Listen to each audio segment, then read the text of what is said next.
Moški v središču izraelske politike, ki je sinoči stopil na oder Gadi Eisenkot, glavni izzivalec Benjamina Netanjahuja, je začel volilno kampanjo svoje stranke z enotnostjo kot osrednjim sporočilom. Tokrat je na nas. Bomo zaprli oči pred nesrečo, ki nas je doletela? Bomo sprejeli nadaljevanje delitev in drveli proti naslednji nesreči? Ali pa se bomo zacelili in začeli znova graditi? Eisenkot se je izkazal kot vodja izraelskega opozicijskega tabora. Njegova stranka Ješar pa je v zadnjih tednih močno pridobila v volilnih anketah. Ker je stranka nekdanjega premierja Naftalija Beneta izgubila podporo, se Eisenkot trenutno postavlja kot alternativa sedanjemu premierju, Benjaminu Netanjahuju. Država, ki bo okrepila svoj položaj v svetu in razširila krog miru okoli nas. Država, ki bo magnet in vir ponosa za Jude. Po vsem svetu. Eisenkot je nekdanji poveljnik izraelske vojske, katerega lastni sin je padel v boju decembra 2023. Eisenkot je tudi izkušen politik, vendar je za mnoge Izraelce bolj svež obraz kot drugi, ki poskušajo strmoglaviti Netanjahuja. To je vodstvo, za katerega sta besedi odgovornost in osebni zgled tuji. Čigar srce je tako hladno, da noče prevzeti odgovornosti za svoje neuspehe. Volitve so predvidene konec oktobra, kar pomeni, da bo to po izraelskih merilih dolga kampanja. Eisenkot bo moral prenesti preverjanje strani medijev in svojih političnih nasprotnikov. Eisenkot bo moral tudi odločiti, ali volivci želijo nekoga, ki združuje, ali pa borca, ki se bo spopadel z izraelsko desnico.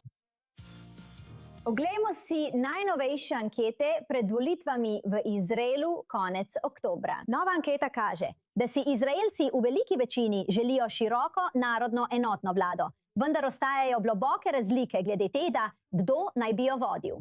Raziskava, ki jo je za i22 News English izvedla agencija Direct Polls, kaže, da bi si 50% vprašanih želelo, da se takoj po volitvah oblikuje široka narodno enotna vlada.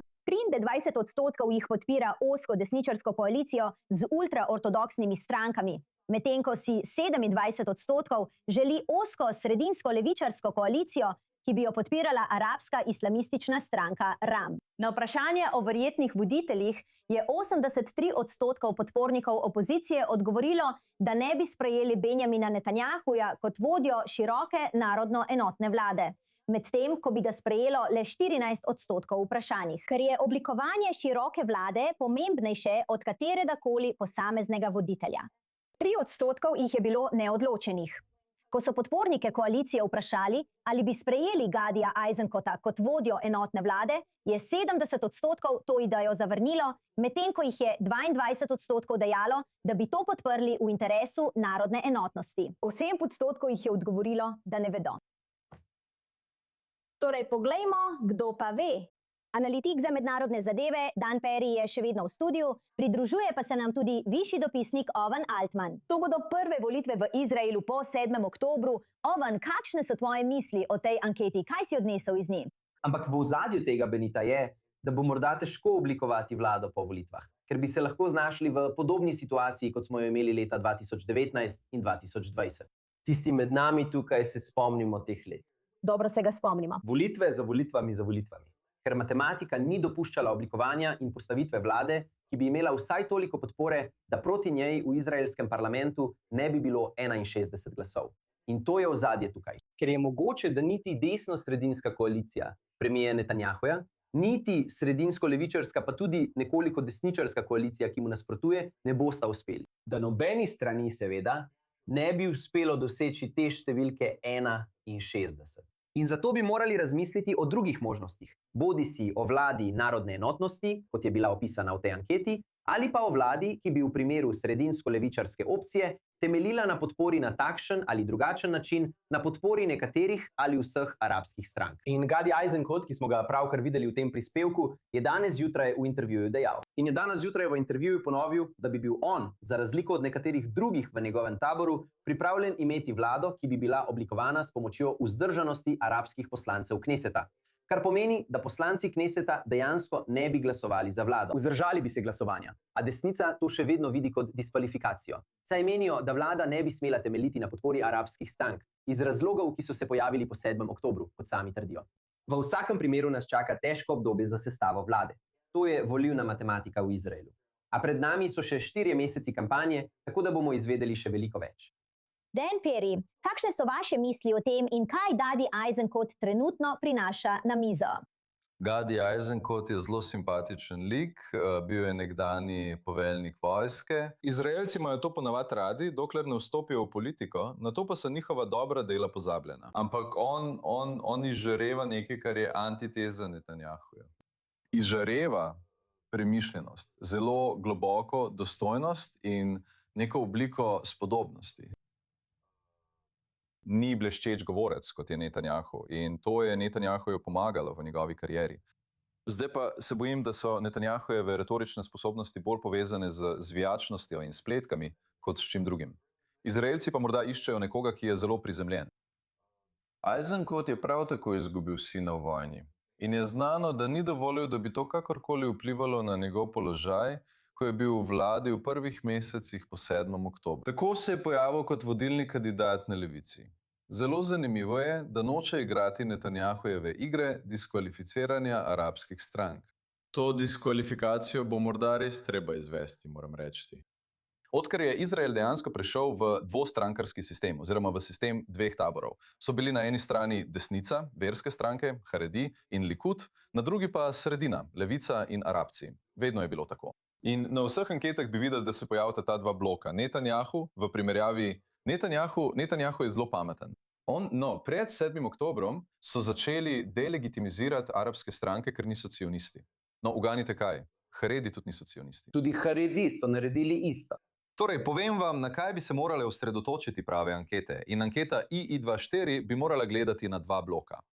In te dva bloka sta trenutno v skoraj vsaki anketi, odkar je Netanjahu začel svoja prizadevanja, da bi Izrael takoj po volitvah spremenil v izvoljeno autokracijo, pokazala približno 70 sedežev za opozicijo in 50 za koalicijo. Ta razlika, 20 sedežev oziroma 18%, je zgodovinsko brez primere od leta 1977. Izjemno. In tako se Netanjahu sooča z verjetnostjo, mislim, da verjetno ne bo dobil večine. Poskušal bo delegitimizirati idejo, da bi se sredinsko leva opozicija kakorkoli opirala na arabske stranke. Moram spomniti vse gledalce, nihče ne oporeka, da je težko biti 1 na 92 v volitvah, takrat je bilo 61 sedežev. Teh 61 sedežev je vključevalo arabske stranke. Da bi imel večjo vlado, je nato prepričal stranko Šas, da se mu pridruži z nekaj podporniki. Toda tisto, kar mu je prineslo zmago, je bilo 61 sedežev, vključno z arabsko stranko. Mislim, da bo Eisenkot, če so današnje ankete pravilne in se nič drugega ne spremeni, verjetno imel 70. Zdaj je Natali Bennett, nekdanja premijerka, prej poudarila, da glava hobotnice, režim v Teheranu, še vedno stoji, kar jasno kaže na varnostne spodrsljaje v zadnjih mesecih. Kako pomembna je varnost, ko ljudje oddajajo svoje glasove? Odgovor želim od obeh. Dan, začela bom s tabo. To je zelo pomembno. Varnost pa je zdaj povezana tudi z jezo na Haredim, ker nočejo niti razmišljati o obveznem služenju vojaškega roka. Tako se vprašanje Haredim prepleta z varnostjo. Seveda pa je to zelo pomembno, zato mimogrede ne boste slišali Eisenkota, da bi jutri govoril o umiku z Zahodnega brega. Ker Izraelci razumejo, da tam obstaja nevarnost. Obstaja možnost ponovitve 7. oktobra, tokrat za Zahodnega brega, če bi se kaj takega zgodilo. Mislim, da bo sredinska levica nasplošno zelo previdna glede tega. Pri izjavah, ki bi nakazovali, da bi bili spravljivi do Izraelovih sovražnikov. In pravzaprav glede vprašanja, kot je vojna z Iranom, naprimer, ker je naš kolega Jonathan Regel pravkar govoril o tem, ali so Izraelci pripravljeni na tretji krog, mislim, da dejansko so. In ugotovili boste, da je opozicija, ne glede na to, ali so še vedno v opoziciji ali pa so v vladi, podpira zelo odločen pristop do Irana. Ker glede resničnih, globokih varnostnih vprašanj, kot je potreba po končanju iranske podpore proksijem in končanju njihovega jedrskega programa, v Izraelu vlada precejšnje soglasje. Zato je nevarno, da to damo v arhiv Benita. Ne verjamem, da bodo varnostna vprašanja osrednja tema, osrednji sklop vprašanj na teh volitvah. To ste že prej rekli. Povejte nam, zakaj? Ker mislim, da, če nadaljujem, kar je Dan govoril, mislim, da to ne loči med obema taboroma. Če pogledate izraelsko politiko v zadnjem času, vprašanja, ki ljudi mobilizirajo, ki jih navdušujejo, bodisi v parlamentu, pred kavarno v petek zjutraj ali na ulicah Tel Aviva v soboto zvečer, niso varnostna vprašanja. To so kulturna vprašanja. Vprašanje, ali Izrael vodi neizvoljena elita, ki je preprosto institucionalizirana kot zapuščina, kot privilegirana zapuščina starega levo usmerjenega tabora. Ali pa na drugi strani zgodba iz drugega tabora, da izraelska desnica uničuje demokracijo s tem, ko uničuje javno upravo in institucije ter njihovo vlogo v družbi, da bi jih prevzela.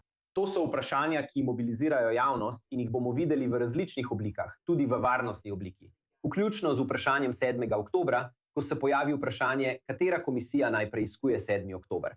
Na površinski ravni to je varnostno vprašanje. Na površinski ravni gre za 7. oktober. Ampak Benita, to ni vprašanje 7. oktobra. To je vprašanje 6. oktobra. Gre za to, katera elita naj vodi državo. Kako se to vidi? To nas popelje nazaj v leto 2023. Na takšen ali drugačen način bo to osrednje vprašanje volitev z veliko zvezdico. Vprašanje vpoklica ultraortodoksnih ješivskih študentov, Ker bo postavilo, naj to še poudarim, ja, ta kulturna stvar, ali gre za elite ali pa za avtokracijo po drugi strani, a za diktaturo večine ali manjšine, to je stvar. Ampak dvomim, da bo Netanjahu to naredil za osrednjo temo, ker so vse ankete pokazale, da je bil njegov poskus, da bi državo putiniziral na podlagi argumenta, da so to elite, ki mu ne dovolijo tega narediti, izjemno nepopularen. Izjemno nepopularen in to je začelo njegov padec v anketah. Ampak to bo imelo vpliv. Gre tudi za Haredime zaradi Netanjahuja. Tanja je trenutno tesno povezana s Haredimi, kar ga sili, da zdaj predlaga škandalozne zakonodajne pobude. To je kot šahmat strani Haredimov. Sprejema zakonodajo, ki je zelo nepriljubljena. Ne sprejema zakonodaje, ki škodi času. Videti je kot politični samomor, vendar je to mana z neba za opozicijo, ki bo lahko Izraelcem rekla, poglejte, ti ljudje želijo v vseh pogledih, pravno in finančno, izenačiti študenta ješive, ki noče v vojsko, s piloti in poveljniki tankov ter rezervisti. In rezervisti, ki so 400 dni stran od svojih družin. Ampak mimogrede še eno vprašanje, ki se bo pojavilo, je usposobljenost. Odziv vlade na 7. oktober je odražal, kaj se zgodi, ko imate tako globoko klientelizem in korupcijo, kot jo imate v Izraelu pod trenutno vlado. Nič ni delovalo.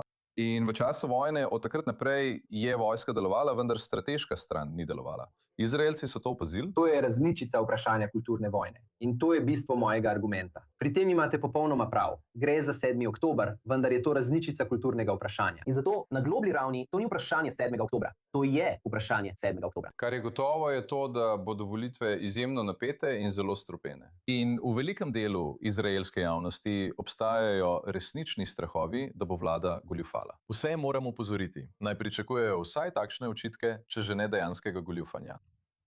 Zagotovo nas čaka nekaj zelo zanimivih mesecev. Brez dvoma se bo ta pogovor tudi nadaljeval. Dan Perry, Owen Altman, hvala, da sta bila tukaj v studiu. Najlepša hvala. Hvala.